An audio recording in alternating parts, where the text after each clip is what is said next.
इस एक्सप्लेनर में स्वागत है। आज की इस चर्चा में हम एक बहुत ही डीपली रूटेड ऐतिहासिक कॉन्सेप्ट को निष्पक्ष रूप से अनपैक करने वाले हैं, जिसे मकौलेइज्म कहा जाता है।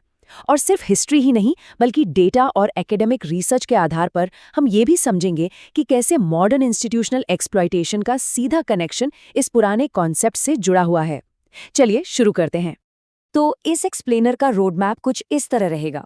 पहले हम ओरिजिन्स ऑफ मैकॉलेइज्म देखेंगे, फिर द साइकोलॉजी ऑफ सबसर्वियंस पर बात होगी, उसके बाद ब्यूरोक्रेसीज और कॉलोनियल लेगेसीज, फिर पॉलिटिक्स एंड पेट्रोनेज सिस्टम्स, और आखिर में ग्लोबल इकोनॉमिक डिपेंडेंसी से होते हुए एजुकेशन और मेंटल कंडीशनिंग तक जाएंगे। एक तरह से ये सफर 19th सेंचुरी की एजुकेशन पॉलिसी से आगे बढ़ते हुए आज की ग्लोबल इकोनॉमिक्स तक जाएगा। चलिए सीधे पहले भाग से शुरुआत करते हैं, ओरिजिन्स ऑफ मकौलेइज्म। इसको ठीक से समझने के लिए 19th सेंचुरी के एक बहुत ही ठोस ऐतिहासिक तथ्य पर चलते हैं। बेसिक कॉन्सेप्ट जो यहाँ निकल कर आता है वो है मैक्यूलिज्म। असल में ये शब्द 1830s के दौर के ब्रिटिश राजनेता थॉमस बैबिंगटन मैकॉले के नाम से जुड़ा है।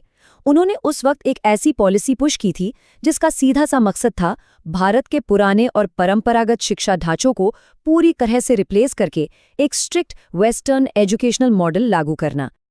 अब उस दौर की मानसिकता कैसी थी, इसे समझने के लिए 1835 का ये स्टेटमेंट देखना काफी जरूरी है।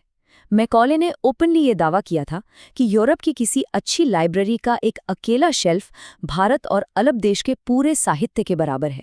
आज के स्कॉलर्स और नेशनलिस्ट विचारक इस बात को स्ट्रांगली हाईलाइट करते हैं कि ऐसी पॉलिसीज और ऐसे भाषण सिर्फ एजुकेशन बदलने के लिए नहीं थे, बल्कि लोगों के अंदर खुद को कमतर आंकने की भावना यानी सेल्फ डेनिग्रेशन की गहरी नींव रखने के लिए थे। और यही चीज हमें हमारे दूसरे सेक्शन पर ले आती है, द साइकोलॉजी ऑफ सबसर्वियंस। आखिर ये ऐतिहासिक नींव एक मनोवैज्ञानिक ढांचा कैसे बन जाती है? मॉडर्न सोशियोलॉजिस्ट इसका विश्लेषण कैसे करते हैं? इस पूरी मानसिकता को समझने के लिए फ्रीडरिक नीचे का दर्शन बहुत काम आता है। उन्होंने दो चीजों को कॉन्ट्रास्ट किया, मास्टर मोरालिटी और स्लेव मोरालिटी।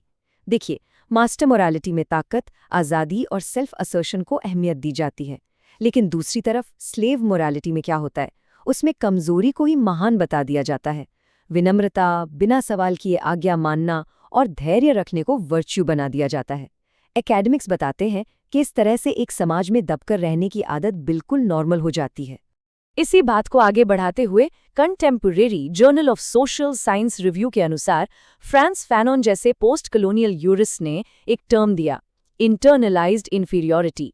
उनका मानना था कि शोषित वर्ग के लोग अपने अंदर एक हीन भावना विकसित कर लेते हैं और इसके असर से वे सत्ता में बैठे लोगों की नकल करने लगते हैं ताकि उन्हें उनसे वैलिडेशन मिल सके।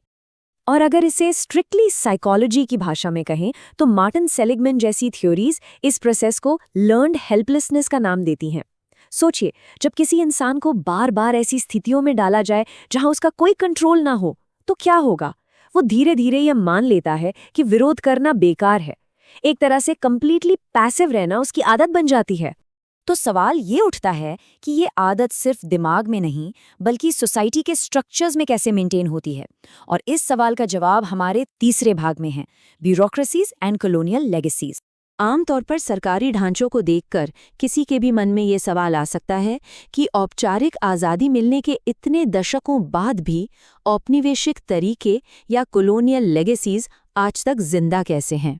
यहाँ एकेडमिक्स एक बहुत बड़ी आयरनी की तरफ इशारा करते हैं। ब्यूरोक्रेसीज, जिन्हें लॉजिक और मेरिट पर चलना चाहिए था, जिसे मैक्स वेबर ने आयरन केज कहा था, असल में बिल्कुल उल्टी तरह से काम करती हैं। पब्लिक सर्विस और नए आइडियाज को पीछे छोड़कर ओबीडियंस और हायरार्की को सबसे ऊपर रखा जाता है। इसका नतीजा क्या होता है? सिर्फ चापलूसी और भ्रष्टाचार। लोग पब्लिक की सेवा करने के बजाय सिस्टम में सर्वाइव करने के लिए सिर्फ और सिर्फ अपने बॉस को खुश करने में लगे रहते हैं, और ऐसे में पब्लिक ट्रस्ट तो जैसे गायब ही हो जाता है। और जब अफसरशाही ऐसी हो तो इसका डायरेक्ट असर पॉलिटिक्स पर पड़ना तो तय है।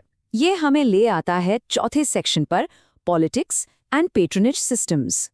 सोर्स मटेरियल के मुताबिक पेट्रोनेज और पॉलिटिक्स का ये सिस्टम पूरी दुनिया में लोगों की इस आज्ञाकारिता पर टिका हुआ है।